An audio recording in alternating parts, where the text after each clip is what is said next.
Before there were temples, there was the womb.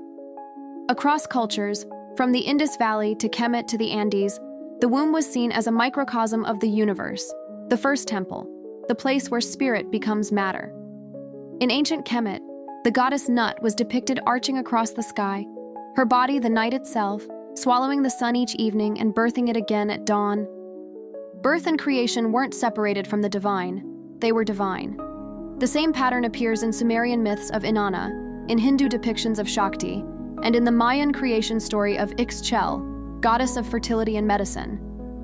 But as patriarchal structures rose, this symbolism was reinterpreted, and often vilified. By the early Common Era, the womb was no longer seen as sacred, but as sinful.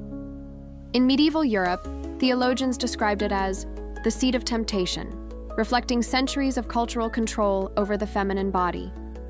Yet modern science now circles back to truths ancient women already understood. The womb is not just a reproductive organ, it is a biological intelligence system. Research in neuroendocrinology shows that the uterus communicates directly with the brain via the hypothalamic pituitary gonadal axis, influencing emotion, memory, and intuition. In other words, the womb thinks, feels, and remembers. And when we talk about epigenetics, the science of how experiences alter gene expression, we begin to see how trauma, especially maternal trauma, is passed through generations.